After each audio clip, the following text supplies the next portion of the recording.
permitting, we'll race the men's downhill at lunchtime later this afternoon.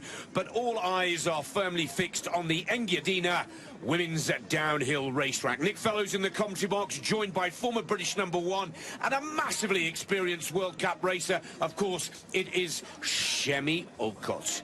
Shemi, quick word from you on the condition of the racetrack. It is not easy today. No, it's fantastic out there, but we've got everything. We've got the high speeds, we've got the jumps. They also have to be adaptable. In the race line, it is slick, it's icy, it was injected, but you come out of that and it's aggressive and slow. Quite a remarkable story, the mother and daughter partnership for Team Slovenia, with Ilka, the odds-on favourite with the bookies, after easily winning the 2 practice runs on the racetrack. Here to go. And of course, the defending champion, just for a couple of hours, is in the finish area with our very own Jonathan Edwards. Yeah, good morning from Tina and I. And Tina, the big question is the title going to stay in the hands of a Slovenian? I really hope so. I think Ilka was showing really constant performances this season. She was fast on the training runs, a little disappointed about combined, so I think she really wants to show her best today. It's a big breakthrough for her this season, though. Her first World Cup wins. Can she cope with the pressure? I think she can. I mean, it's of course new situation for her. This season she's constant, but the other girls are still pushing her, you know. Goggia is there, Lindsay's coming back, so it won't be easy for her. So you mentioned Goggia. The Italians so far not going so well here in St. Moritz. Obviously she had a disappointment in the combined with the slalom. How ready is Goggia? I think she was really angry after combine like Ilka, so they will both try to show her their best performances here, but downhill it's really tricky. If you are too aggressive, sometimes you are not so fast, so you really need to calculate good your anger. And of course, Lindsay Vonn, big star of alpine skiing, 5th in the combined. Maybe she can take some confidence from that. Yeah, Lindsay was getting better and better on this slope. Even though she had a bad visibility in combined, she was skiing good. So I think if conditions are the same today for everybody, she will really attack. Yeah, the scene is set. Men's downhill later, but it's the women's downhill very, very soon. Well, interesting comments from the defending world and Olympic downhill champion, Tina Maze. Lindsay Vonn is the lady to watch with bib number 9, and the big pre-race favourite carries bib number 7. That, of course, is the Slovenian Ilka. I'd say watch out for Tina Vajreiter. A few problems with the injury to the hand. And, of course, Sofia Goggia, who was fastest in the first leg of the Alpine combined. There's 1 or 2 outsiders to watch. The Swiss have their hopes pinned on Fabienne Suter, but I quite like number 18, Jasmine Fleury. A 10-to-1 shot for a podium position with the bookies today, and a young rising star from Team Switzerland to watch carefully. And we're off and away with the blue ribbon event of the women's competitions here in St. Moritz. Out on course is Nicole Schmidhofer. 1 gold medal already in her back pocket. The Queen of the Mountain in Super G. The million-dollar question, can Schmidhofer grab the double? Shemi, you've been up on the track early this morning. You know the make-or-break sections of this race piste. Yeah, definitely. And we actually saw Schmidhofer, huge flight there off the flopper jump at the top. Back straight back into the tuck. She knows that this is her nemesis, this section. If there's anywhere she needs to ski better than she's ever skied before, it's the top section. Already you can hear, as she came through the camera there, how icy it is. This is the part that's been injected. She's offline, but she's letting it go. And that's what she did in the Super G. No panic button. The characteristic of this racetrack is really quite unique. There are no trees to use as markers. It's a bare open mountain, and it's a flowing, rolling race piece. A lot of blind turns. The inspection to this racetrack is crucial, and Schmidhofer, like she did in the Super G, in control on the lower third. Yeah, really nice high line on the traverse there, diving down into carousel. She dipped a little bit the pressure off the outside ski onto the inside ski, so she didn't create as much speed, but she's definitely riding that wave of confidence from the Super G win. 30 meters the flight now, heading into the Daytona, then the Larchen Weg, the finish jump, and here comes Schmidhofer, setting the early pace at 1 minute 34.61 seconds. Oh, now in training we did see a 1 minute 33 from Ilka Stuec, but there has been a few days since that. The conditions have changed. We'll have to see if that's competitive.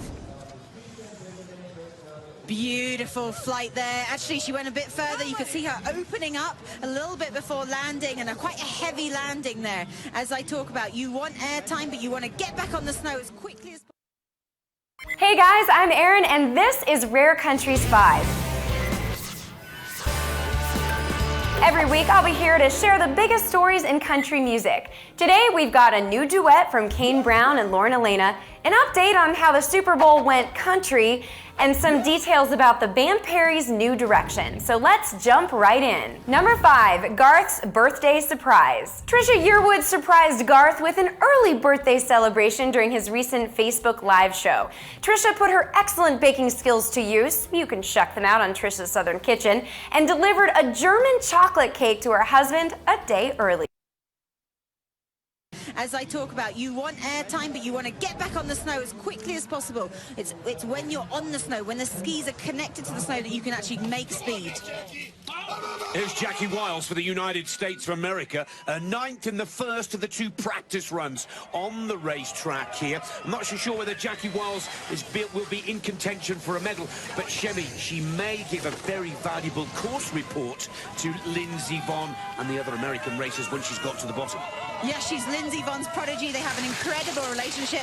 Lindsay Vonn even helps Jackie tweak her boots and make her fast, and she has been competitive this year. She's always one to watch out for. If she goes out the start gate with the confidence, with the belief that she can do it, she can ski really well, but she has a tendency to over-try, you know, to froth at the mouth, to try 110% when you've got to just keep that flowing. You've got to be able to relax, be calm, channel the inner Beat Foyts, who we know is the most chilled guy on there. Getting offline there, you could see the plume of snow at the end of the turn, or she's pulled really low into the traverse. She would have lost only 0.04 off the mark, but she would have lost speed, which is the crucial part coming into the flatter lower sections. Yeah, she's just over 108 kilometers per hour. Now, Jackie Wiles needs to nail this lower section. That's a good jump, setting herself up now for the last part of the challenge. Again, onto the Daytona turn. Listen to those skis rattling. It doesn't touch the sunshine all day long. And it's 123.9 kilometers per hour through the speed gun, just shy of 77 mph. Ooh. And Jackie Wiles, with a beautiful lower third of the challenge, kept the focus. A few line errors, but Shemi, most importantly, she didn't hit the panic button, kept calm, kept cool, and rode the turn out nicely. Yeah, definitely, Nick. 80% of that run, she was really smooth. Just a few turns, she over-egged it, but that's what I was talking about. You've got to be adaptable. When it's injected, when it's icy, you've got to be powerful over that outside ski.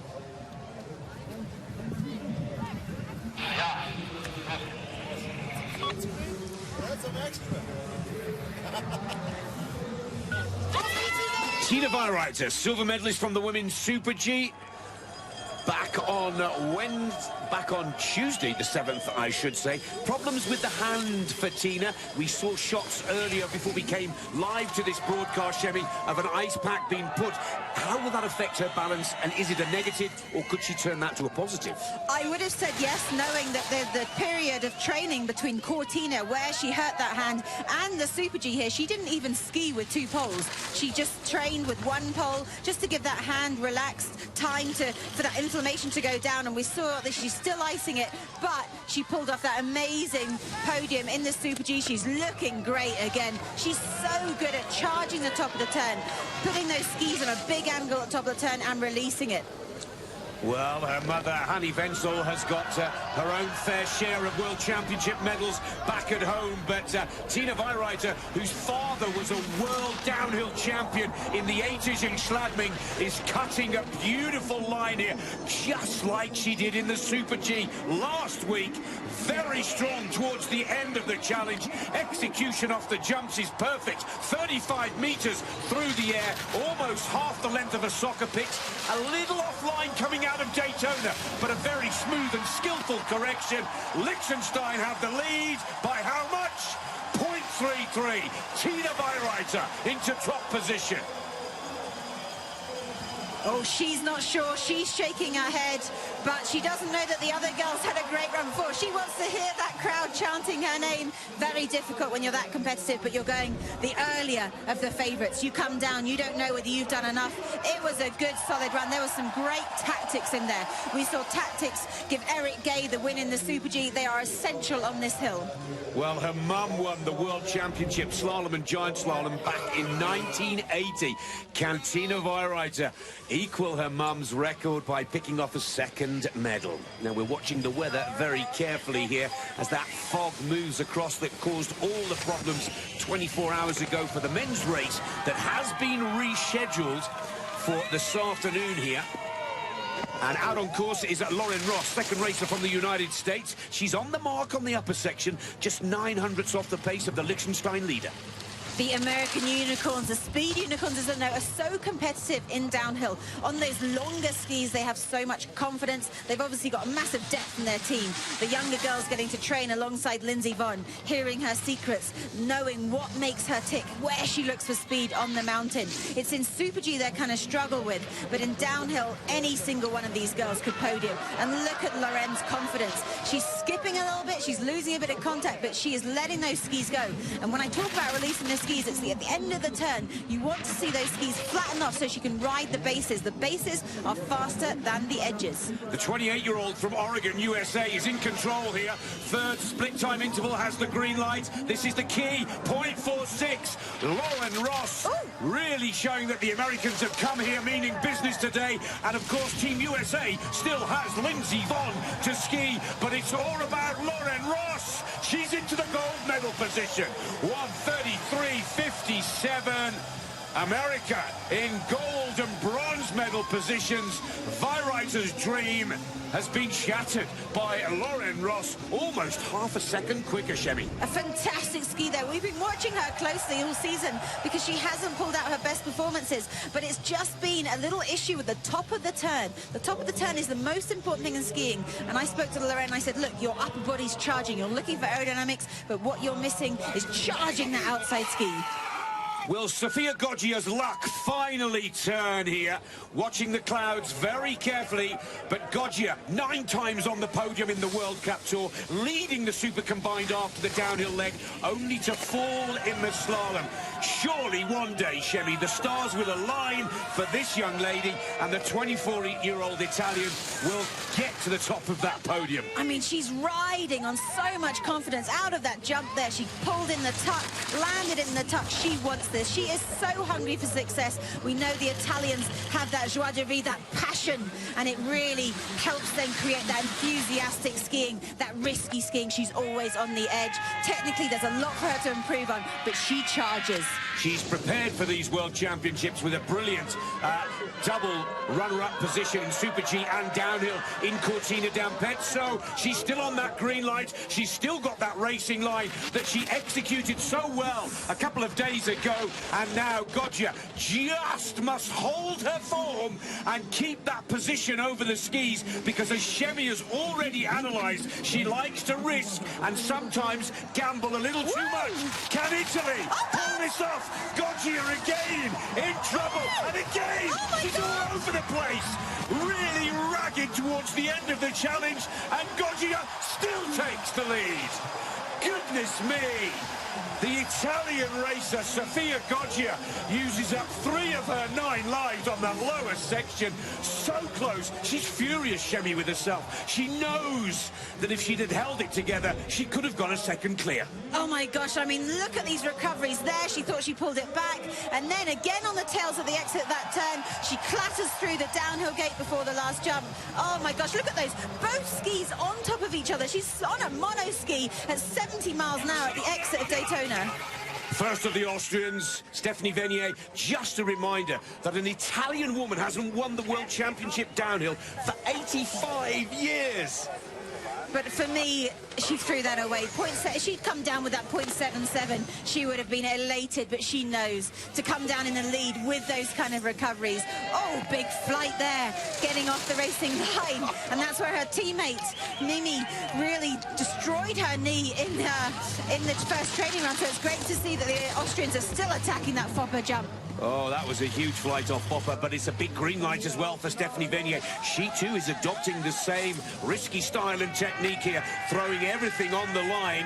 And Venier, still only 23 years of age in her first major championship. The Austrians have already showed us, Shemi, that they can raise their game on the big day with Schmidhofer. Can Stephanie Venier get the better of Goggia here? I mean, they have so much pressure coming into big events. We see that year in, year out, whether it's World Champs or Olympics, and they seem to handle that pressure so well. But the younger ones, they go under the radar slightly, so we're always expecting fireworks from them because they want to assert themselves. They want to be that icon of Austrian skiing. Oh, it's just gone red. She's just off the pace. But a nice, oh no, I was about to say a nice entry and exit of Daytona. She's making the same line error as Goggia before her. Never better than 11th on the World Cup Tour.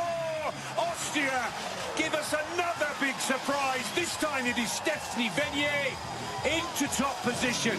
Schmidhofer last Tuesday, Venier today.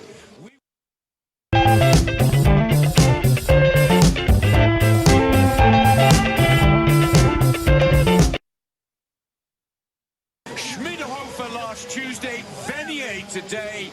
We will need big performances from Stuhetz and Von to claim gold here today. So exciting, emphatic skiing. They're coming down, they're risking everything. And we haven't had the perfect run right now, but the confidence in the air. Look at this lovely light landing. She's in the touch, she's running a flat ski already and looking for speed. Look at that teamwork. Here we go with the odds-on favourites, Ilka Stuhetz, comfortably the quickest skier on the mountain in the 2 practice legs prior to this. We've already seen the mother and daughter relationship behind the scenes of ski competition. Now it's down to Ilka to do the business. Mum has done the skis, Mum has got her all prepped and ready to rumble. Now it's Stuhetz's turn to play her part in a Slovenian gold medal. Shemi, I have to say, she looks so calm, cool and collected on the upper part of the challenge. Right now she has got skills across the board. Look at that, 0.4. The skis are running on the top. She had that 0.3 thanks to Mum, but don't take anything away from Ilka. She is attacking this, she's charging, she's pulling out that one-hand tuck. She is skiing like an invincible racer, charging that line. She made some mistakes in that combined. She was really disappointed that she didn't take the lead, and she's gone away, analysed that video, and she knows exactly where she wants to be. She's really throwing the gauntlet down to Lindsay Vonn here, carrying bib 7. Here comes Ilka Stuhetz, a little rattle of the skis on some of the lower turns here, but that is a lovely arc off the penultimate jump. Watch the skis on the Daytona, this banked turn in the shade, perfect from Stuhetz, but the light goes red. She really does need the speed of those Stockley skis to finish this off. Slovenia or Austria, Ilka Stuhetz is there, 4/10.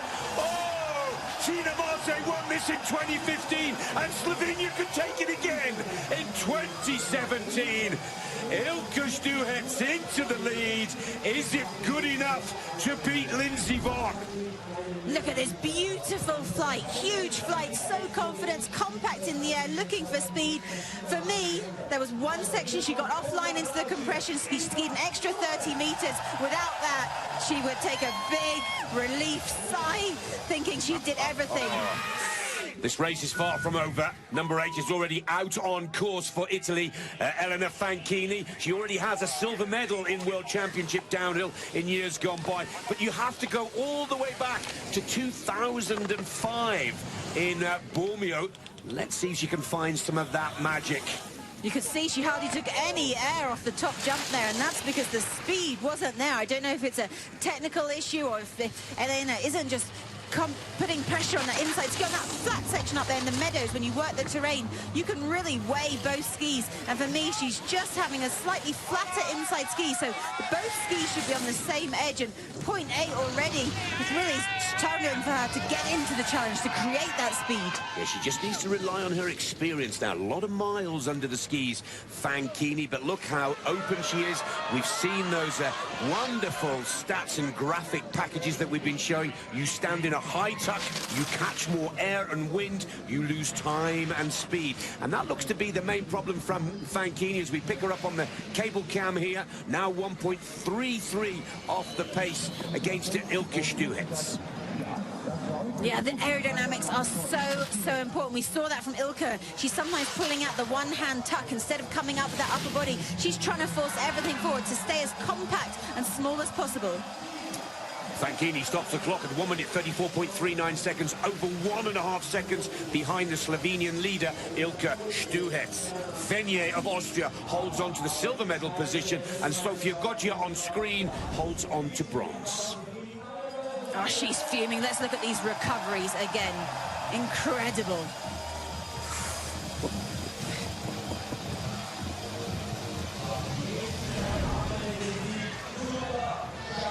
Well, poor Miss Sofia Goggia, she is really upset with herself. But we go to the top of the racetrack, and here's the big star of women's alpine ski racing, possibly the biggest star in the whole game itself. Lindsay Vonn is out on course, looking for her second World Championship gold in downhill. Can she pull it off and ski the same way as she did back in 2009 when she won the women's downhill by a mile?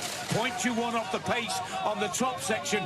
Vonn has work to do here, Shemi, and let's not forget she's gone no better than fourth in the 2 practice legs. Yeah, she's been struggling to get the speed of this hill. She's going out there, she's doing everything she can, but don't forget, she hasn't had so much experience in this discipline since her comeback. Yes, she had that emphatic win in Garmisch, but it's a different racetrack. The snow is different. It's suiting Ilka. You can see Lindsay just not getting the measure of the rolls in that rock and roll section, not able to push on the backside and make speed. It's still an amazing performance, thinking about this incredible recovery she's had. She has a semi-paralyzed right hand still. She's doing her makeup. She's doing everything with that left hand. So even to see her charging like this is amazing. And she is coming with a late run charge here. She's got it down to 0.23. Vonn through Daytona. A little plume of snow from the tails of the skis tells us that she loses a little. Not the fastest through the gun, but if anybody can nail it now, Vonn can. She crosses the line in the bronze medal position. 1:33.30. is not good enough for gold, but Vonn is on the podium. A brave performance. Excellent skiing, Shemi, on the lower section. I believe she lost it at the top. I mean, the skis are running fast. There was just a few tentative confidence issues at the end of Daytona there. She came in, she wasn't as balanced over the skis, and that paid dividend at the end of the turn, where you could see, like you said, Nick, the snow came up, she lost speed, and we would expect her to be faster on the bottom section.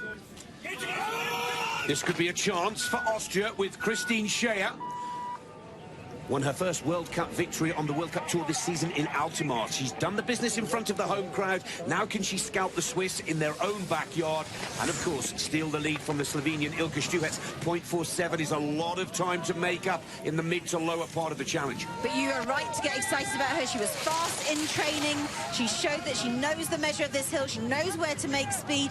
Technically, for me, she's just opening up. She's trying really hard to release those skis, but just doing a little bit too much at the end of the turn against gravity. Hasn't lost too much there, so it was the gliding skills at the top that she was missing. Oh, and a little wild thrown into the air, but most importantly opens the body position very up, straight, and catching a lot of air and wind, and that's the problem for Scheer. She's not got the timing the way she wants it, and the bumps are controlling her rather than she controlling the terrain.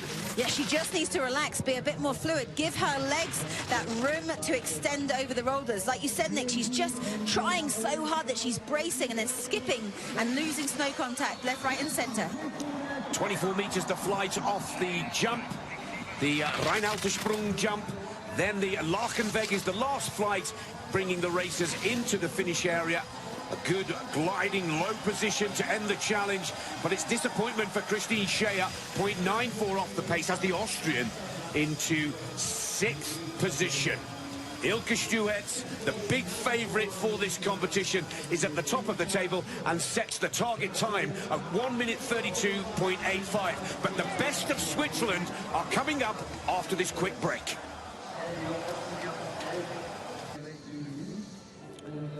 Well, welcome back to St. Moritz. We're right at the business end of the women's downhill, and a huge day here in the Swiss resort, with the men's downhill coming up just after 1 p.m. But the leaderboard sees Stuhetz, the big favourite, in the gold medal position, from Venier, and Lindsay Vonn in bronze medal position. Sophia Goggia, well, she will be furious with herself, skiing so well on the upper part of the challenge, only to get caught out on the Daytona turn and then the Larchenweg jump. These are truly remarkable recoveries, Shemi. Yeah, definitely. They kind of remind me of the Innerhofer of female. She is charging, she's looking for speed. When you look for speed, you take those risks, you have to do recoveries, and unfortunately she just had to do too many recoveries. It was very exciting to watch, and she is naturally incredibly disappointed down there in the finish. Well, of course, now she's in the most painful of all positions at a major championship, pushed down into 4th position by Lindsay Vonn. Now the Swiss hopes are really high for the next skier in the gate. This is Fabienne Suter. She's been in runner-up position to Ilka Stuhetz in the 2 practice runs, and that's why you can see the Swiss fans, flags flying high, because they believe Suter can deliver gold medal number 2. Yeah, definitely. I mean, we had that victory already, and in the absence of Lara Gut, who are they looking to? Well, they're looking to someone who was 2nd in both training runs. She really knows this hill inside out. She's trained here, and can she hold her nerve? Well, she's the veteran of the Swiss team at 32 years of age, has been no better on the World Cup Tour than 7th in the build-up to these championships. But, Shemi, you've called it perfectly. They use these race pieces for their national championships. The Swiss have had a week's training on the racetrack, which no other team has had. And Fabienne Suter, now coming to the end of her ski racing career, has a golden opportunity here to bow out, and bow out in style. Yeah, it's just a mental battle now. Can she take that opportunity? She's 0.19 down, but where Suter's skills are the technical section of the course, where she can use the terrain to make speed. Beautiful flight there. You could see the ski angle. She didn't flatten those skis off before she went it. She charged that top of that jump. This is where she needs to find that green light. She was 2nd in the World Cup finals here last March. And, oh, is this a bout of the nerves? And are the butterflies getting the better of Suter's performance here? Because this is not the way she skied in the practice runs. Yeah, she's just a little too precise with the pressure. Look at the edge set at the end of the turn, and they're getting off track.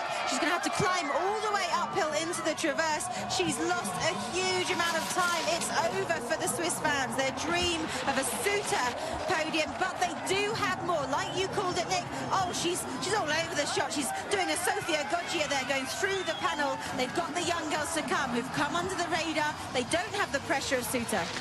What a shame for Fabienne. Quite possibly her last major championship of her career. And Suter, so fast in training, lets the moment get to her. 1.03. And the pressure can often tell, no matter how many miles you've got under the skis, being able to get the head in the right place is the name.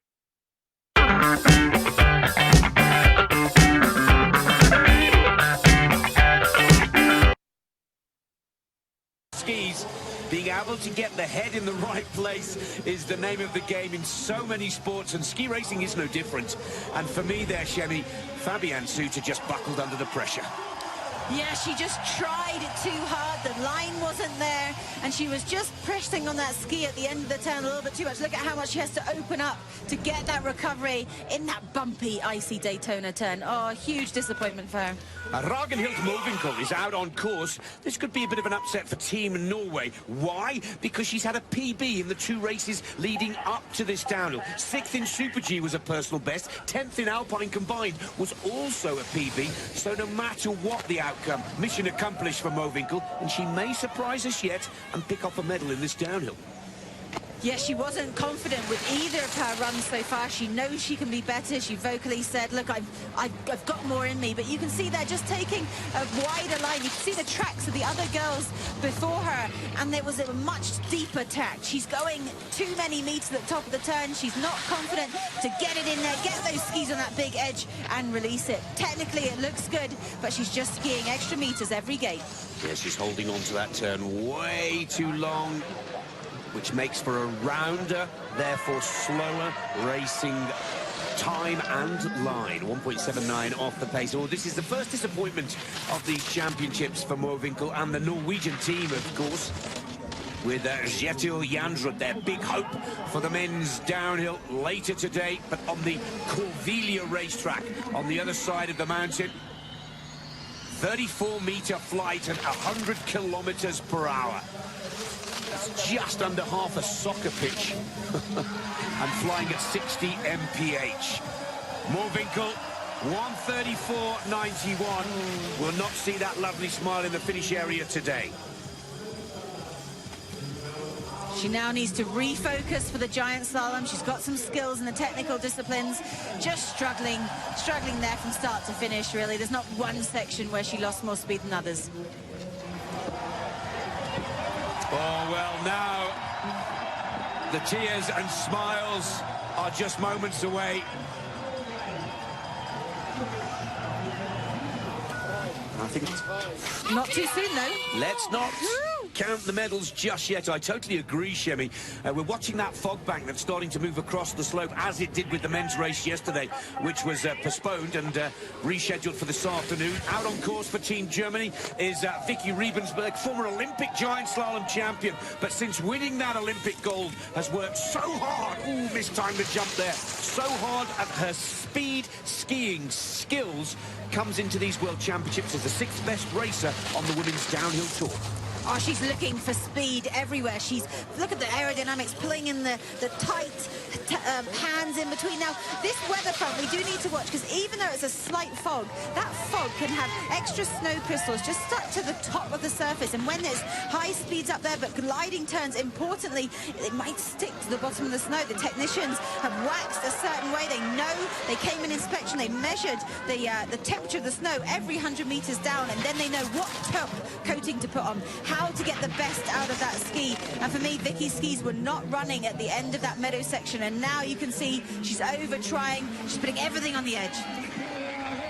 33-meter flight at 87 kilometers per hour on landing. That's not the speed that Stuhet's had. Again, bounced out of that aerodynamic tuck position on the Daytona turn off the Larchweg finish jump.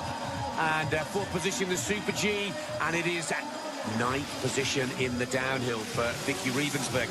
Again, Shemi, we talk about those skiers who look a little bit timid. Some of them are over-aggressive, and it's a fine balance that you need to strike here. And a clear example on the slow-mo replay of Rebensberg over-aggressive with her challenge today.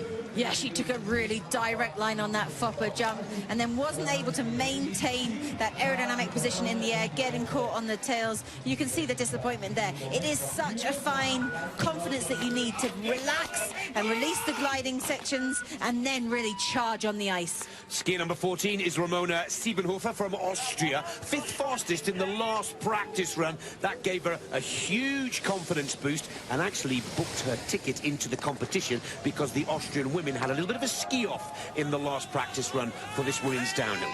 Yeah, and that wasn't without mistakes, so she's definitely one to watch. Really small with that upper body position, working that terrain. Oh, aggressive, hitting those panels. We know that the Austrians preceding this were training with the Canadian men in Saalbach, so training this discipline alongside the men, and the Canadians are riding that success from the Super G, that gold and bronze medal, so the girls would have had to up their game. When you train with men as a female athlete, it's a win-win. You want to charge, you want to be competitive with them, but if you're not, you can say, well, I'm not supposed to be, I'm a girl. So huge advantage coming into these world champs, and I really believe that's where Schmidhofer got the advantage, that she really took that opportunity in the Super G. Now, this is the 25-year-old Austrian skier, Siebenhofer. To get into the medals, you need to be under 0.45 of a second off the time set by Ilka Stuhet. She's the only racer on the mountain to go sub 133. Good speed off the final jump from Siebenhofer. Just misses the medal positions and settles for 8th position, 1 minute 33.97 seconds. They expect so much, these Austrians. They know that they have the opportunity to ski fast, and she'll look at that and go, you know what, today I'm the best of the Austrians and I'm down in 8th, which really is a disappointing day for such a huge ski nation with high expectations.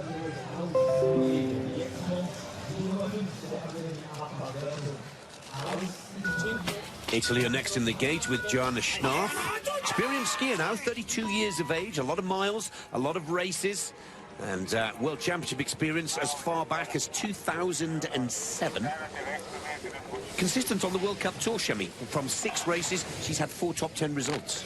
And she's skiing this, having had surgery on her shoulder just 1 week ago. 1 week ago, she was in hospital. She thought it was all over from a training crash, preceding these world champs to get ready for them. And look at how much confidence she's taking today. We saw her 9.5 seconds off in that first training run. She literally skied that first training run to get down to just feel how the snow is not to look for speed.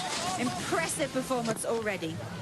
Well, you can see how that shoulder operation, Shemi, just hunching her upper body a little bit. She looks a little stiff. She's not quite at full fitness or full confidence, but I totally agree with you. This has got to be one of the bravest performances of the championship. Yeah, definitely. I mean, coming into this being less than 2 seconds down from Ilka, who's coming in, no injuries, full of confidence, full of power. Really, really great from the Italian. Great camera shots. You can really see the speed that they're going as we come into this bottom section. That cable cam can only just keep up. They're skiing at over 70 miles per hour on the lower part of the track, 124.5 kilometers per hour to be precise. And Joanna Schnauf, on the comeback from a shoulder operation, will be happy to have taken 15th position, taking 7 seconds off the pace. Let's go down to Jonathan and Tina, who are talking to Stephanie Venier, currently holding on to silver medal.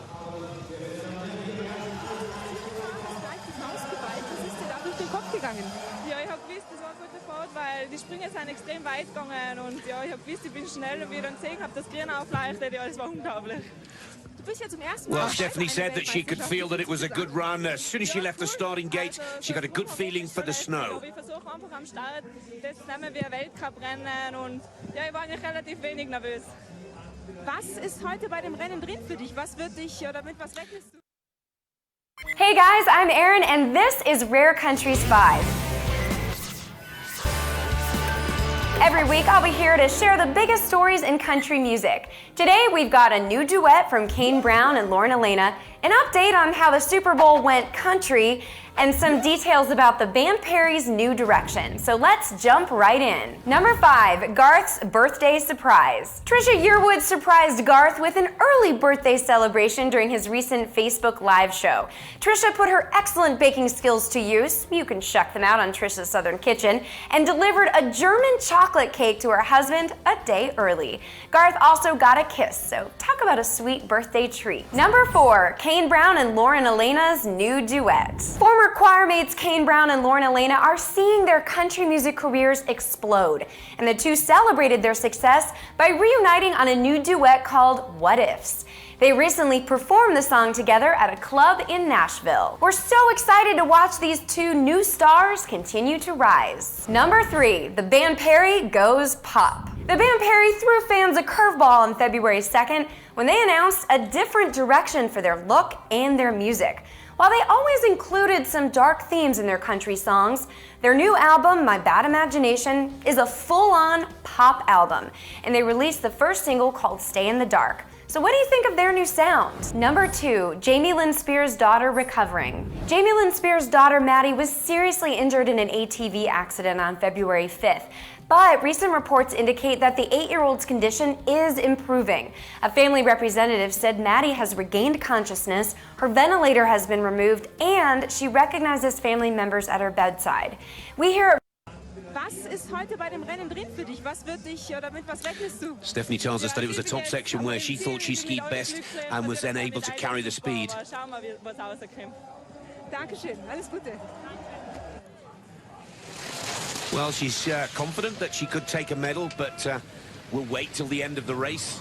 Not too big a start field here, just 38 skiers representing 17 national ski associations, with the United States of America out on course. This is young Breezy Johnson, just 21 years of age. Oh, very lucky not to go down there. Caught an edge on the landing off the Fopper jump and did well to recover. Yeah, that's what we expect from Breezy. She's all about recovery. She charges it. Once she's got the experience of being at big events, she can really feel confident that she can do enough to get into this top 10. She's chipped away at it all season. And for me, she just needs to relax a little bit, stop overcharging. Same line as Ilka. That's where Ilka overskied the line, just not able to get that outside ski, biting in the compression and running an extra 30 meters there. But really good performance so far. It's loose, it's fast, it's got the Goggia style. 123.6 kilometers per hour, just shy of 77 mph. Breezy Johnson into 13th position for the United States of America. Best of the Americans, Lindsay Vonn, still holding on to that bronze medal place.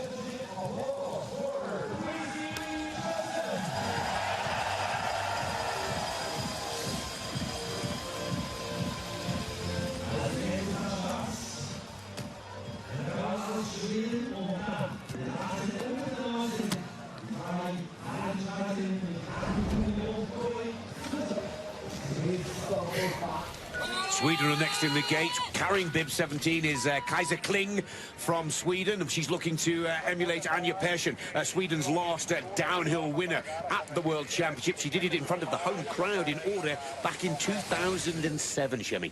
Yeah, Anja really was the instigator for all of these young Swedes coming through. That was such a competitive team. Oh, you can see Kajsa getting on the heels, just like Ravensburg there. But yeah, they had such a great technical team, and Anja really was the figurehead for that. And obviously, Anja's retired now, but she does invest a lot in the team still. She really does still scout the younger ones out, give them top tips. And they do have a very young team. Other than Kajsa here, we've seen them really put some of the Europa girls, give them that opportunity to come to a big event, to settle those nerves, to be the future that Swedish skiers need. Yeah, it seems to be that little Swedish town called Tarnaby that can produce Sweden's best skiers one after another. It's where Stenmark came from, Stigstrand, and of course Anja Persson, Big Mark. So many of them come from this tiny little ski resort up in the north. As for Kling, well, you can clearly see for yourselves where the errors are being made. The time is being lost, and Kajsa just looking a little tired, I'd say, towards the end of the challenge. Hasn't really got the strength or power in the legs to hold the turn. And the Swedish #1 for these World Championships skis into 15th position. Top 15 in World Champs is a very important result to have if the World Cup overall or the World Cup top 25, getting to those World Cup finals is important, because you only get World Cup points for the top 15 in World Champs, and it does make or break it. I remember Didier Couche coming 15th and having enough points to take the overall a few years back. Now, this is my each-way bet of the day, Shemi. Young Jasmine Fleury at 20-1. I couldn't help myself, I have to say. But well, you've done so far this chance, Nick, so maybe you'll bring her the luck she needs. 4th and 5th in the true practice runs. Definitely a young rising star to watch from the Swiss team. We've already seen Fabienne Suter, the #1 racer from the Swiss squad, just buckle a little under the pressure. Can the youngsters bring Switzerland yet another medal? Let's not forget they're top of the table in the medal count so far here at these championships, with 1 gold, 1 silver and a bronze as well. Yeah, thanks for that super exciting Alpine combined. You can see just getting the line run, kind of similar to Suter, trying too hard. I mean, they've seen what it means to these Swiss fans for Wendy Holdner winning that gold, and they want a bit of that action too, but it's just not to happen. Downhill's a very different skill. You can't throw everything but the kitchen sink at it and expect yourself to still be able to release those skis and make speed. Clear line errors. You can see the young Swiss racer on 2-3 occasions outside of that blue corridor, and it's within that blue corridor where the optimum racing line lies. And young Jasmine Fleury, well, she struggled again, just a little off balance. The speed is respectable into the dark Daytona turn, but it's all in vain for young Jasmine Fleury. And what looked so promising after the 2 practice legs has gone in a heartbeat to come race day. 11th position, 1:34.36.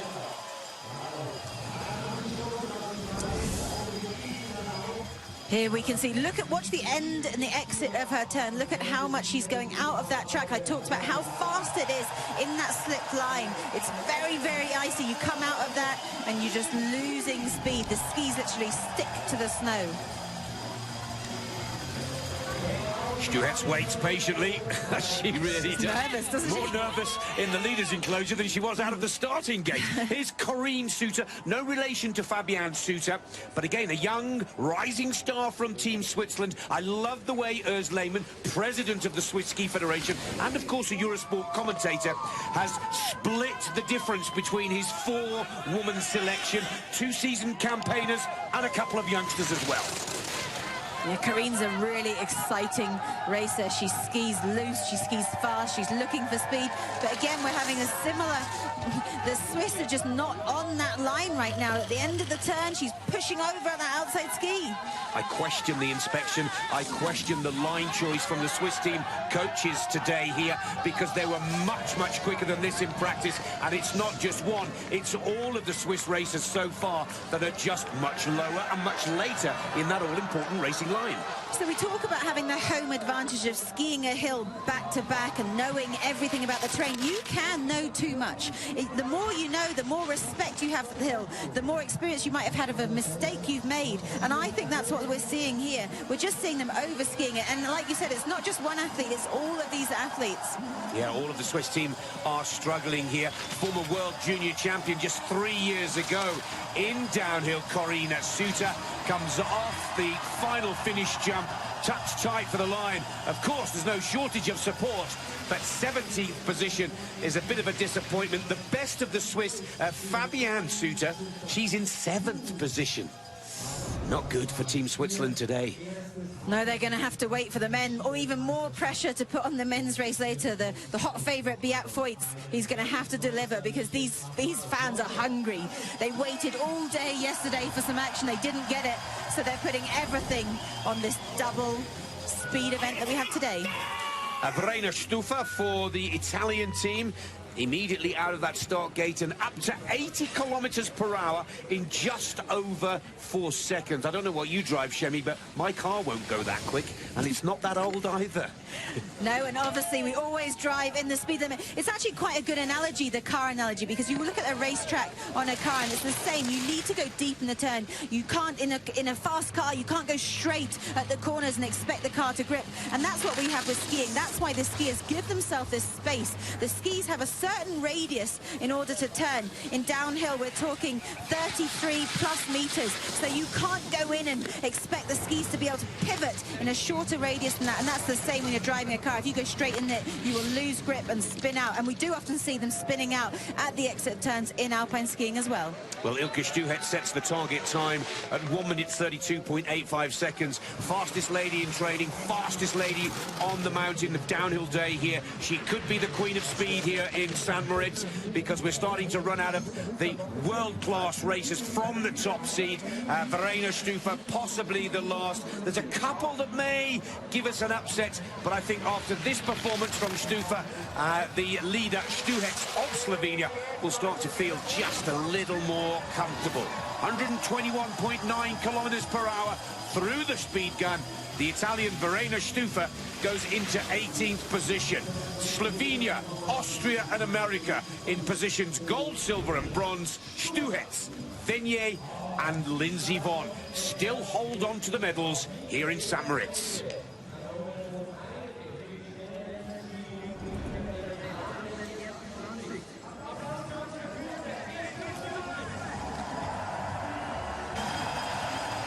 Welcome back to St. Moritz. She can hardly believe it. The emotion is starting to build as this race unfolds for Ilka Stuhetz. 1 minute 32.85, 4 tenths ahead of the silver medalist Stephanie Venier. Lindsay Vonn has to settle for bronze here in St. Moritz. We're 0.45 of a second behind this Slovenian leader. Whilst you've been away on that quick break, Shemi and I have been... Hey guys, I'm Erin and you are watching Rare Countries 5. Johnny Cash is arguably country music's greatest icon, and for good reason. He had talent, charisma, a powerful voice, and a passion for country music and his fans. while struggling at the same time with his share of addictions. With all of his gifts and demons in mind, we've selected 5 legendary Johnny Cash performances to share. So let's get started. Number 5, Grand Ole Opry Banishment. Legendary is a tricky word. It can mean great, but it can also mean notorious. On October 5th, 1965, in the throes of addiction, Johnny was banned from the Grand Ole Opry after taking the stage very high on pills. He smashed the Opry footlights with a mic stand, much to the audience's horror. Johnny would be welcomed back years later, but he gave the Opry crowd that night a performance they'd never forget. Number 4, Hurt. In 2002, Johnny covered the 9 Inch Nails song Hurt for his album American 4, The Man Comes Around. The music video is incredible. An elderly June and Johnny, surrounded by dusty memorabilia, are cut together with old performances, family movies, and television appearances. It tells the story of a career and a marriage, and of life's peaks and valleys. It's one of music's finest reflections on regret, aging, death, and faith. Number 3, Ring of Fire. As we all know, Johnny isn't just gloom and doom. Johnny's music can be joyful and even a little silly. And one of the best examples is the original recording of Ring of Fire. Co-written by Johnny's wife, June, Ring of Fire is about falling in love and awesome mariachi horns. Number 2, Johnny's final performance. Johnny's final performance wasn't on a televised concert for a big arena. It was in a small town near Bristol, Virginia. Bristol is the birthplace of country music, thanks to acts like the Carter family making some of the earliest country recordings there. Johnny performed with the Carter family early in his career and eventually married June Carter, so it's an appropriate bookend that his last performance was at the Carter Ranch. He spoke of his love for June, who had passed away 4 months earlier, and performed some of his legendary hits, like Ring of Fire, I Walk the Line, and Folsom Prison Blues. 2 months later, Johnny himself passed away at age 71. Number 1, at Folsom Prison. Johnny had a hit back in 1955 with the song Folsom Prison Blues, and on January 13th, 1968, he performed that song, along with many others, in 2 recorded performances at Folsom State Prison in California. As a man with addiction issues who had also spent more than a couple nights in jail, Johnny was able to relate to the prisoners on a human level, and the success of the album revitalized his career, including performances from June Carter, Carl Perkins, and the Statler Brothers. At Folsom Prison is one of the greatest country albums of all time, and our favorite Johnny Cash performance. What are your favorite Johnny Cash songs and performances? Did you or someone you know ever get to see him in concert? Tell us about it in the comments. And don't forget to subscribe to this channel, like us on Facebook and Twitter, and visit rarecountry.com for all the latest news in country music. I'm Erin, and thanks for watching. This Slovenian leader, whilst you've been away on that quick break, Shemi and I have been looking down the start list. We don't think there's any skier out there now that has the form, experience, or the skill set to topple Stuhetz from that leading position. These are the slow-mo replays, Shemi, of the best performances. Lindsay Vonn came close. She didn't quite nail the top section. And, of course, she's still got that problem with the handle taped up on the ski pole. Yeah, I think she should. For me, she should take that as a victory. She struggled with this hill all week. She's really made speed on sections. She looked a little passive in the challenging sections, but that's to be expected. Yes, she won in Garmisch, but she still doesn't have the confidence with that right hand. Venier confirms the form of the Austrians. They really do have this magical ability to raise their game come the big day.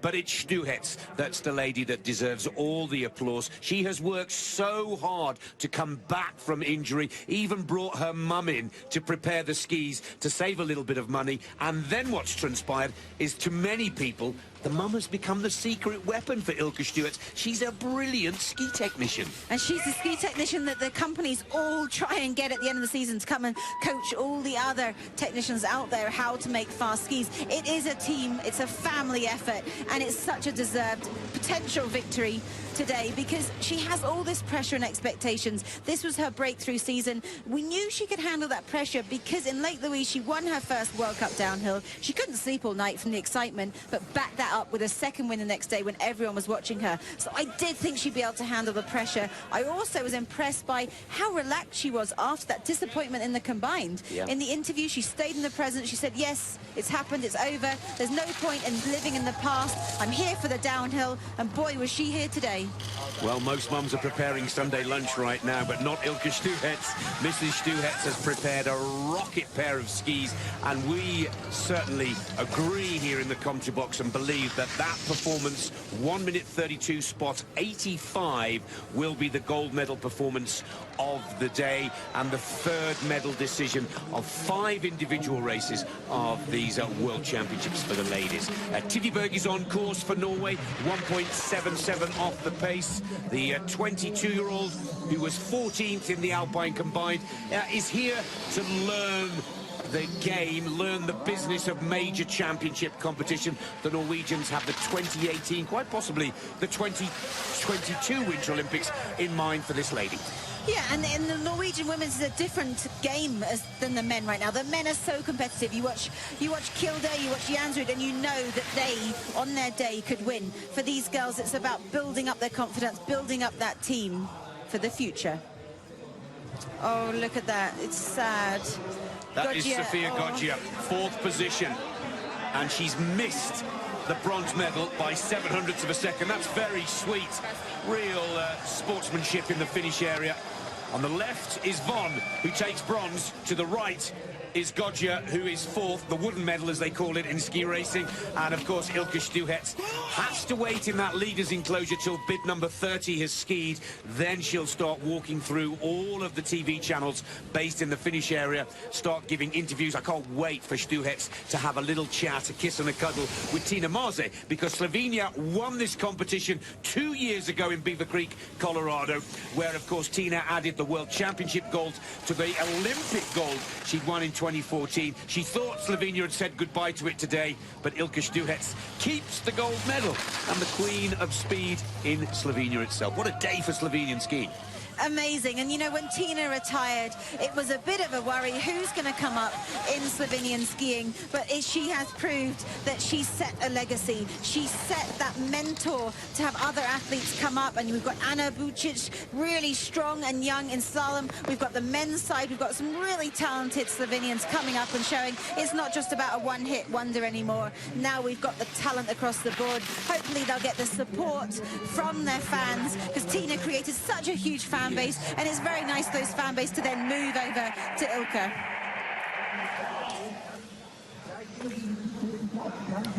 The other thing I love is that Ilka's staying there, and she has so much respect for these younger athletes that she's not celebrating already. She's not counting her eggs before they've hatched. She knows that these girls, yes, they're young, they're fresh, they're hungry. She believes that she's got that gold, but she won't celebrate until everyone's skied. Kristin Liesdahl for Norway into 21st position. Another youngster getting her first taste of World Championship competition at just 20 years of age.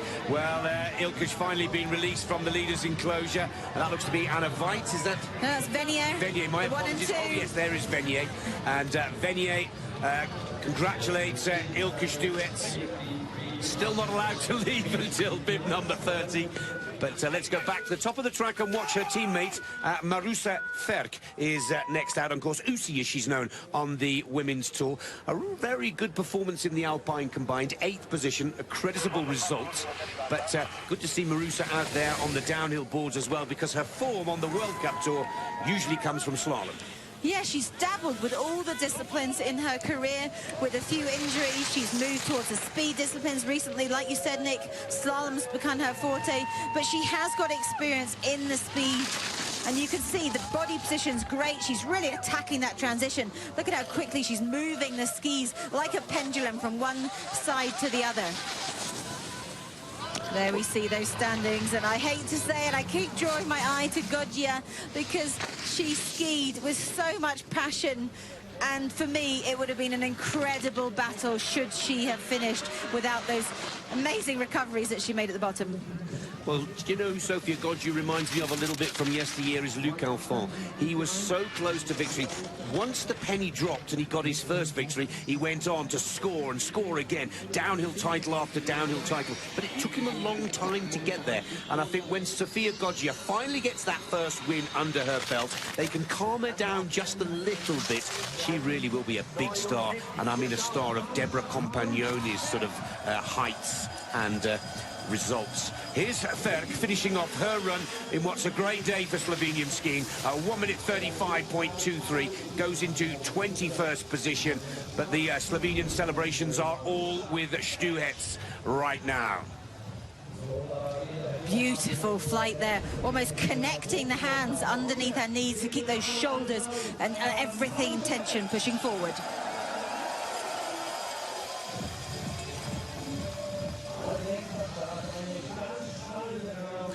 Well, even with those big dark glasses, the emotion is starting to sink in.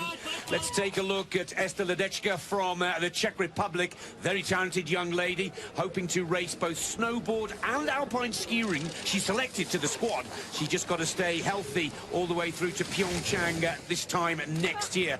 But it's a very interesting and I think quite a remarkable story that this lady hopes to race downhill and Super G with the alpine skis on, then go and grab her snowboard and race parallel slalom and parallel GS, all in the same Winter Games. So impressive to have such diverse skill set. I mean, what would she have done if the snowboarding and the alpine skiing were on the same day? They would have had to change the whole program because Esther is multi-talented across two sports.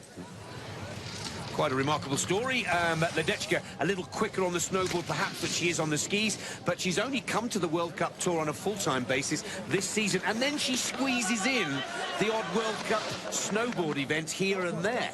I mean, you think about the Austrians and the pathway, this pyramid pathway they have to get to World Cup. Well, Esther ran straight in there at Europa Cup, qualified in the Europa Cup, did some amazing results. I was on the Europa Cup Tour last year coaching Cara Brown, the British athlete, and she was amazing how much confidence she had and self-belief without having the experience to back it up. And she has translated that to some amazing results in World Cup too.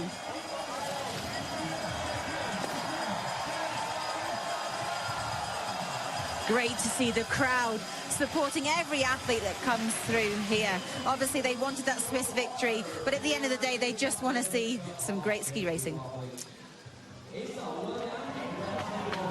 Oh, Marusa Ferk congratulates her teammate and great friend, Ilka Stuhetz. Oh, look at that very, very sad face from Sofia Goggia. Now the coaches, there's her mum. Great shot of Stuhetz's mum there, now starting to join in the celebration. We're looking at this fog, not because we're reaching the end of the women's competition, because we're hoping to get the men's competition at around about 1:15 here on the Corviglia racetrack, just on the, literally, right next to the women's downhill piste here. That's the fog that gave us all the difficulties yesterday. And I hate to say it, but I think it's coming in again today. This men's downhill competition really has had no luck. Well, the whole men's downhill season has been plagued by, especially the Swiss races. You know, the beginning of the season, they're so rusty. They've hardly had any. They had to do that extra race in Garmisch a few weeks ago, which turned out to be really tough, challenging conditions. But weather gods, please listen to us. The fans want it, we want it, the men need it. They were so frustrated having stuck up there for hours yesterday. Well, Tiffany Gauthier, another young French racer, is coming towards the end of her challenge.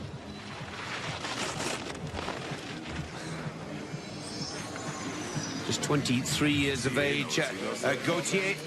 First World Championship, respectable 23rd position in the Super G last Tuesday through the Daytona turn. Off to the last jump. Valuable experience for this young French racer.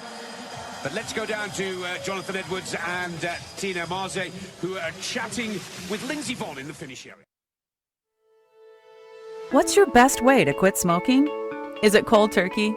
How about reducing gradually? That's the idea behind Nicorette's Reduce to Quit approach. It's all about doing what works for you. cutting out cigarettes all at once might not be for everyone. So why not try making the change at your own pace? With the Nicorette Reduce to Quit approach, you can break the big goal of quitting into smaller, more manageable steps. It's a slow and steady method, and if you haven't been able to quit before, it can help increase your chances of quitting successfully by 4 times. As you gradually reduce your cigarette intake over time, Nicorette gum can help you manage your cravings and withdrawal symptoms, so you can deal with those challenges and focus on quitting for good. It starts with a plan that's all your own. Ease into quitting by deciding which cigarettes matter least in your daily routine or are easiest to give up. Then chew Nicorette gum instead. Gradually cut out more and more cigarettes and chew Nicorette gum to help you manage the transition. It may not be easy, and the change won't happen overnight, but it's important to stick with it, even if you slip up every once in a while.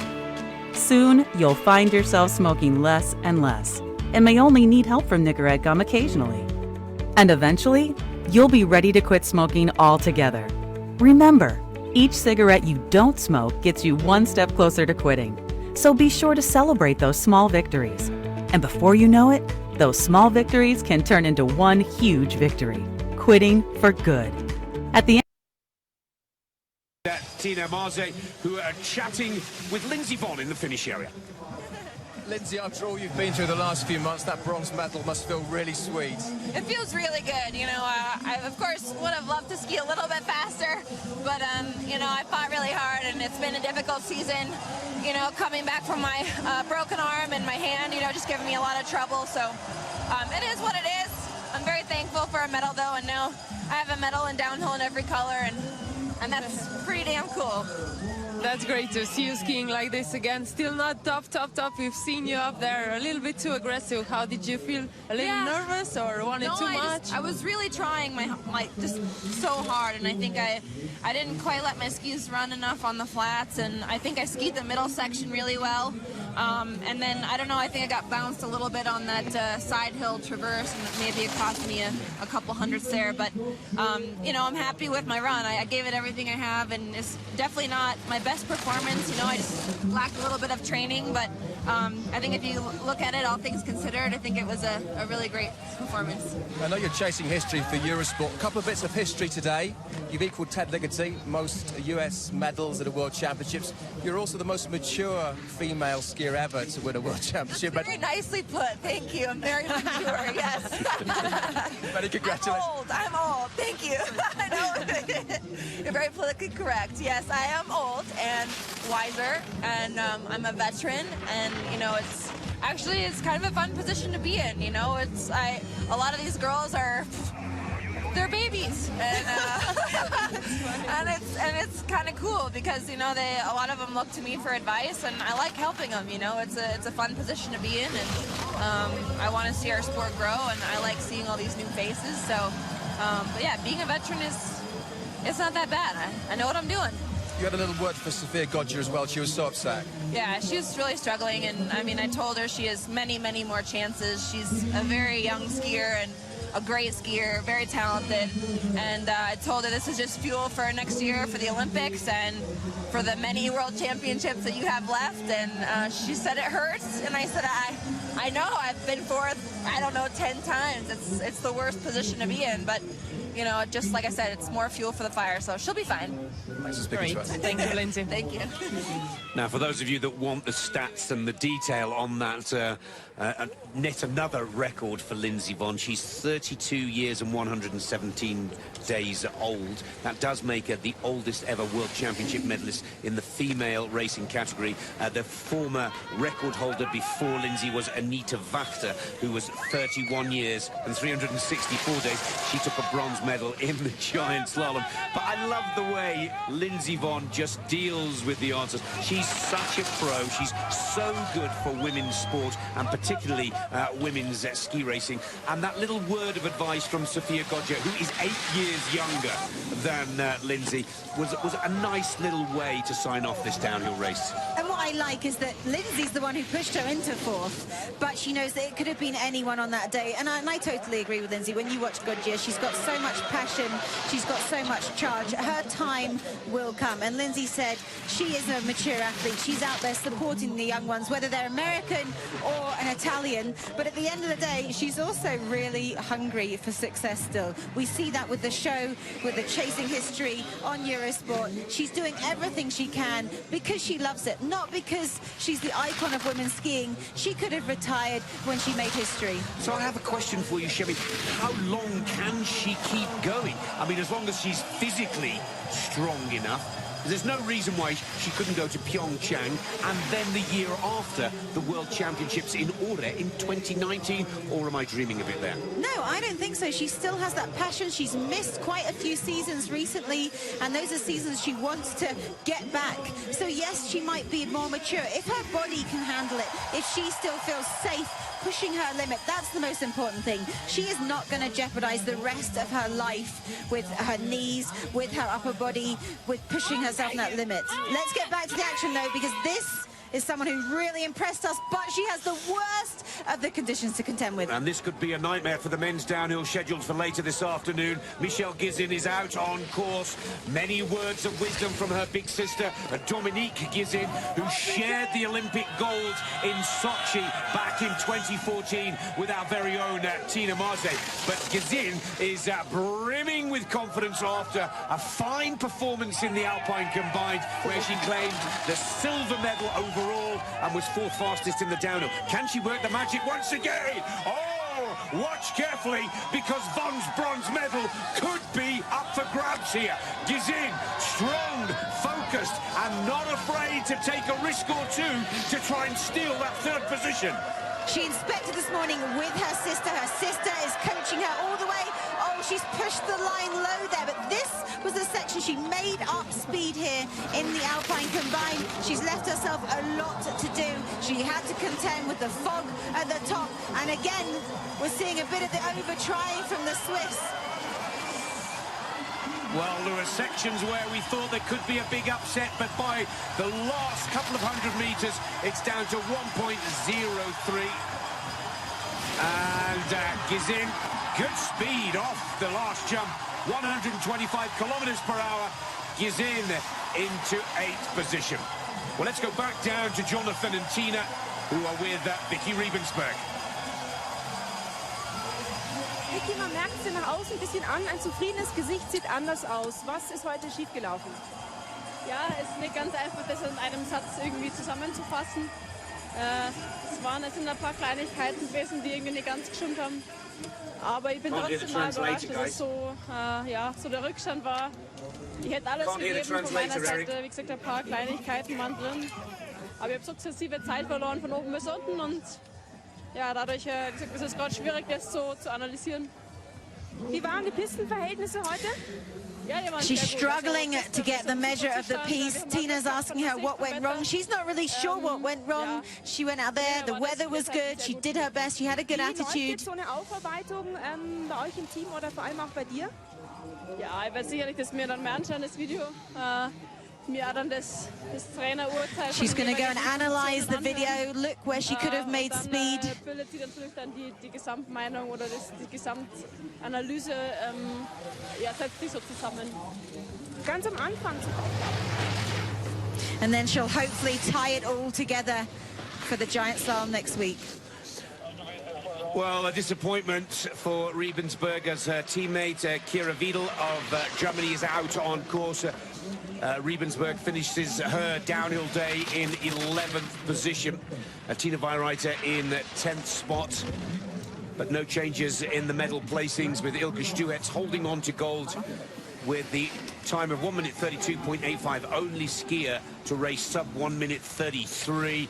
Venier holds on to silver for Austria, and Lindsay Vonn grabs bronze for the United States of America to be equal the record of World Championship medals of Ted Ligety as the most successful female American World Championship medal winner.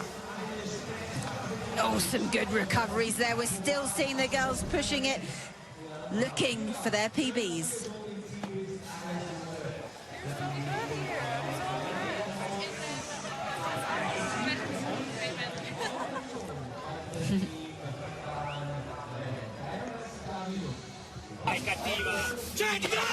Alexandra Coletti wraps up the top 30. Look at this mist and fog that's starting to gather on the upper part of the racetrack here, not only on the women's piece, but also across the top section of the men's. And the reason why we're watching this fog bank so carefully is the men accelerate from the free fall top part of their course from 0 to 60 miles per hour in just over 3 seconds. Again, that's faster than your average Porsche, but you can't send a ski racer into a bank of fog at that kind of speed, and we may find ourselves with delays and problems. And one of the big issues here, Shemi, for the organising committee is all the downhill skiers are supposed to be checking out of St. Moritz today, this morning. They should have had their race yesterday.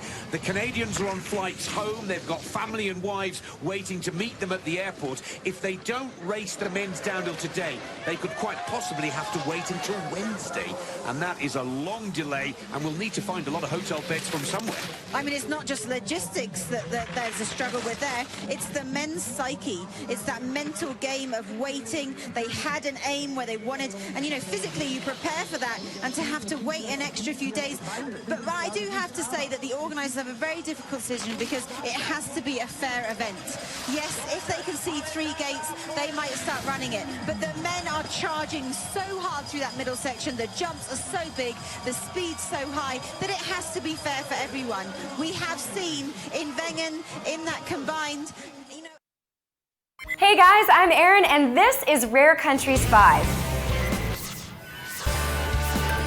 Every week, I'll be here to share the biggest stories in country music. Today, we've got a new duet from Kane Brown and Lauren Elena, an update on how the Super Bowl went country, and some details about the band Perry's new direction. So let's jump right in. Number 5, Garth's birthday surprise. Trisha Yearwood surprised Garth with an early birthday celebration during his recent Facebook Live show.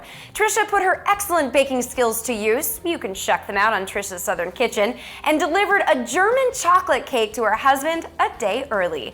Garth also got a kiss, so talk about a sweet birthday treat. Number 4, Kane Brown and Lauren Elena's new duet. Former choir mates Kane Brown and Lauren Elena are seeing their country music careers explode, and the two celebrated their success by reuniting on a new duet called What Ifs. They recently performed the song together at a club in Nashville. We're so excited to watch these two new stars continue to rise. Number 3, the band Perry goes pop. The band Perry threw fans a curveball on February 2nd when they announced a different direction for their look and their music. While they always included some dark themes in their country songs, their new album, My Bad Imagination, is a full-on pop album, and they released the first single called Stay in the Dark. So what do you think of their new sound? Number 2, Jamie Lynn Spears' daughter recovering. Jamie Lynn Spears' daughter Maddie was seriously injured in an ATV accident on February 5th. But recent reports indicate that the 8-year-old's condition is improving. A family representative said Maddie has regained consciousness, her ventilator has been removed, and she recognizes family members at her bedside. We here at Rare Country are praying for Maddie's continued recovery. Number 1, country at the Super Bowl. Super Bowl 51 brought in some of country's biggest stars to give the game that little extra something. Not only did Luke Bryan kill it singing the national anthem, as these celebrity tweets show, but his dad got to hear it too.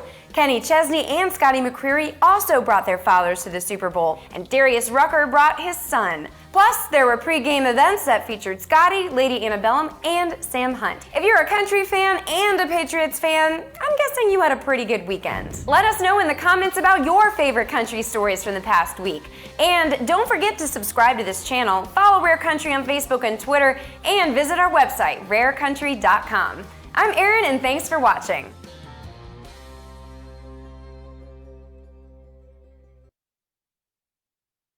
We have seen in Wengen, in that combined, you know, it was a trouble to run the race. And should they have run it when you had some huge upsets to who was 1, 2, 3 there, some complete unknowns on that podium? You can't do that in World Champs. You have to give the best skiers in the world and those who are challenging them a fair race.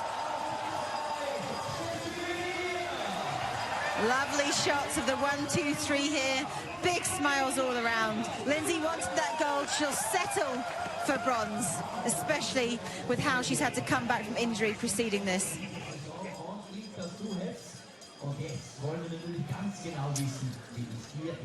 Well, the crowd had come here anticipating a second win for the Swiss. It's been a tough day for the Swiss team out there today with how much pressure was there? Fabian Suter and Gizin in 7th and 8th position.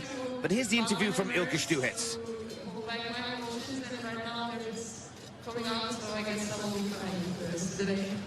When you came into the finish, did it feel like a good run? Yeah, pretty much. Not perfect yet, but fast enough, I would say. Congratulations. Thank you.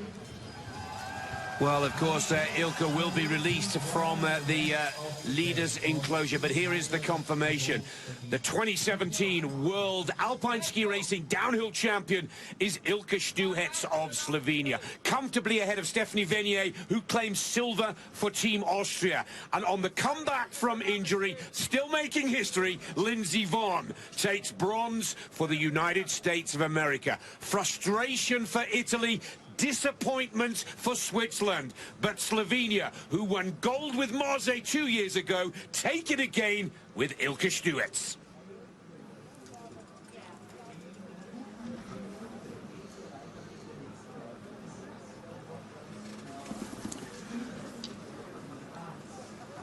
Well, Shemi Ulcott, the former British #1, is in the starting gate, looking just as concerned as we are, because next on the schedule here in St. Moritz is the men's downhill. They've already inspected this morning, Shemi. We're hoping for a 1:15 kickoff. We can delay a little, but not that much. It's a headache in so many ways. This fog that's waited for the women's race to finish and has slipped back onto the mountain again just before the start of the men. And I have to say, at the meeting last night, a lot of the male coaches were very frustrated with the schedule, with how long it takes in order to run 2 events. They never run 2 big events like this in one day. That's why the men have one day, the women have another day. But a contingency day later on in the week means that all these fans who've come here for the weekend will be disappointed. They've come here to watch that blue ribbon event, the men's downhill, and they wanted to see Beat Voigt come down into victory. And you can already see they're having to hold the girls in the start gate because they can't see those 3 gates. Now, let's just check the rule book here. 38 competitors to ski, so no matter what happens now, if they stop this women's race, the competition will stand. Yes, there's a certain percentage of races that have to be in the finish, and it's very frustrating for those at the start who are still to ski, but you have a rule, and you have a rule book, and you've got to stick to it. And at the end of the day, enough girls have skied this, enough girls have challenged that time of Ilka Stuhetz for us to know that that would be unbeatable. Now, Reese Johansson from Norway is out on course. It gives us a chance to take a close look at how thick that fog is that's making its way up the mountain and over the race piste here. And I'd say it's right on the cusp of safety levels to start the men's competition. We're scheduled to start our coverage at 1:15. That's an hour earlier if you're watching the UK and the Channel Islands, watching Eurosport in the UK, I should say, or across the Channel Islands.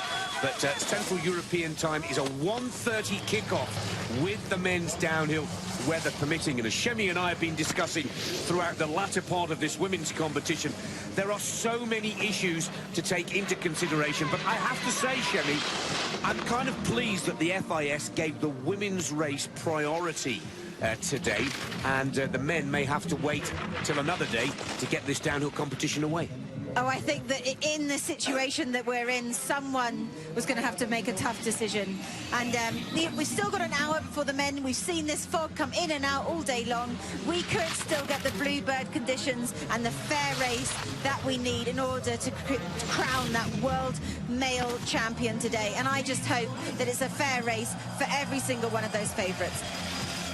Let's go down to the finish area and hear from Italy's Sofia Goggia. Che quasi non volevi venire qua, ti serviva tanto tempo di andare oltre questi errori, però la sciata era benissimo sopra, scusa. Ma non è mai facile dare le interviste quando sai di essere quarta a un mondiale per 7 centesimi per un errore da dove sei comunque riuscita a stare in piedi uscendone incolume, mettiamola così. Però il dispiacere è tanto perché io ho dato non tutta me stessa, di più oggi, di più ho provato veramente, sapevo che la prima parte era quella che avrei patito un attimino di più, infatti però it was the most difficult part at the end of the run. Rimasta in piedi in quell'errore, però mi dispiace un sacco. She knows that she's lucky to stay on the sea. We saw that, there were those multiple recoveries. Anche noi, Sofia, grazie mille. Ciao. Well, what a sad moment for Sofia Goggia. At one point, we thought she'd got that gold medal in the bag. As she said in her interview there, struggling on the lower section and paid the price, slipping out of the medal positions from gold to silver, silver to bronze, and then to fourth position. It's kind of the story of her season, to be honest, Shemi. 9 podium performances on the Women's World Cup Tour leading up to these championships, but yet to win a World Cup race. And here today, is it fair to say that's her chances gone of picking up a medal?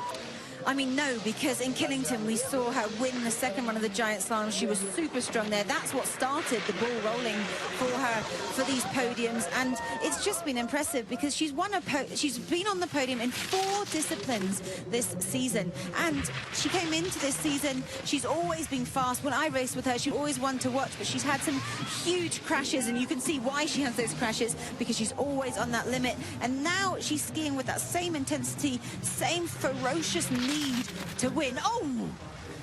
Well, we're watching one of the young Swedish skiers, Lisa Hornblad, but we're looking at the form of Sofia Goggia from that GS Tour. Just to remind you that throughout this week, if we can get the speed competitions out of the way, we focus on the tech races with the women's giant slalom scheduled for Thursday here. And that is, of course, Thursday the 16th, men's GS on Friday the 17th. Still a chance for Goggia to claim a medal if you look at her World Cup form, as you quite rightly picked up, Shemi. Yeah, and the Italians need that. They need a medal to start this ball rolling. And in the giant slalom, the female Italian team are super strong. We've got the younger Marta Bassino, who's super strong and clean over the outside ski. And then you've got the energy that Sofia Goggia puts into that ski that translates very well from technical discipline to the speed discipline. Katerina Paulatova is on course for the Czech Republic, 3.17.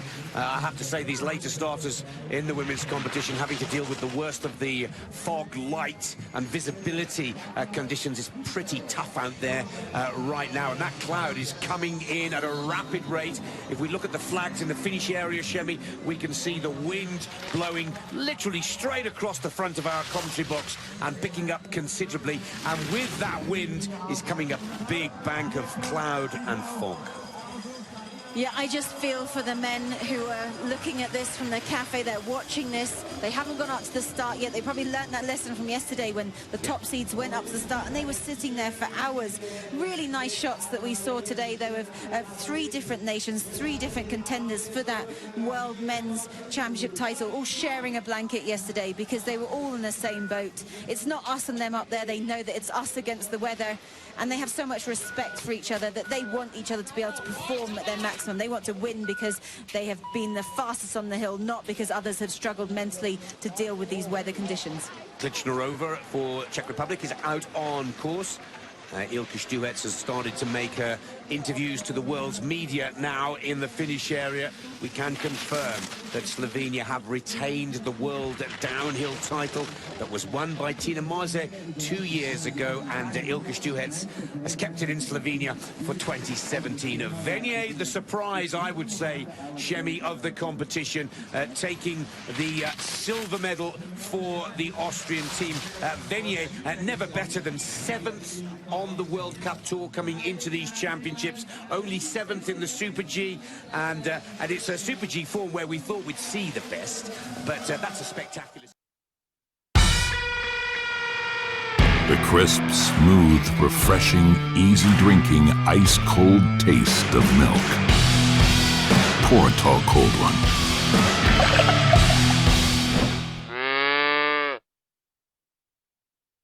The Super G form where we thought we'd see the best, but that's a spectacular ski for the Austrian to grab silver. Yeah, fantastic. And we always talk about the confidence that the Austrians have coming into big events. They've now come in, and for me, they've had a surprise bronze, silver and gold in the women's event, and that just sets them up for a fantastic championships and for the men later to come. And, you know, be crowned king of this slope.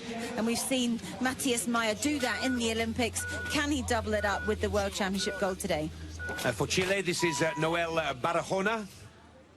Again, look at that fog, Shami, not looking good at all. The women are hitting that fog bank at around about 80 kilometers per hour at top speed coming out of that finish gate. The men will hit it at around about 120 kilometers per hour. And they'll hit it having to go off some huge jumps and not be able to visually see that landing. That's the danger. These guys are going so hard. They're pushing the limit. It has to be safe and it has to be fair. I would not want to be on the men's race committee right now. I think the stresses, and they'll be having meetings already trying to decide how can we have a contingency plan. Do we shorten the intervals? They will not, I really guarantee they will not bring the start down for the men. They have to go down that free fall section at the top. If they bring that start down, they will lose the speed coming across the meadow section of the men's course, and it will change the whole nature, the whole excitement of this men's downhill. I had a cup of tea last night with Manny Osborne-Paradis. The Canadians are staying in Pontresina with us, and Manny said if they lower that start, I really fancy my chances. And that could well be the first of the big stories of the men's downhill, scheduled to start at 1:30. They lower the start. Some will be absolutely furious. Others will rise to the occasion and the moment and try and grab that gold. And watch Manny Osborne-Paradis very carefully. Yeah, it changes the whole dynamic of the slope. And Manny's someone who can create speed. A lot of these racers love that being made speed and being able to keep and maintain that speed the whole way down, whereas someone like Manny can create it. We're wrapping up the women's downhill with a real South American flavour. We've just seen Barahona from Chile. Out on course now is Sarah Schlepper, now skiing for the Mexican team. Great friend of yours, Shemi. Yeah, I was talking to her this morning. We were up there with the Argentinian three mamas. We were saying that I should make a comeback and we could have a mummy trophy because Schlepper has got kids and the kids aren't that young now. She's out there trying to inspire the Mexicans, the young Mexicans who do have their own mountains, to come out there and be best in ski racing. And Argentina will be the last National Ski Association, and Macarena Simari Berkner will wrap up this women's downhill. Sarah, of course, a former American ski team member, preparing for the World Cup Tour. Simari Berkner, 37th position, 1 minute 39.08. The last racer in the women's downhill of these World Championships. St. Moritz hosting them for a 5th time. But for the last 2 Worlds, the downhill gold has gone to Slovenia. Tina Maze in 2015 hands the title to her great friend and compatriot, Ilka Stuhetz, who takes the speed event of these championships, for many the blue ribbon event, with a brilliant ski.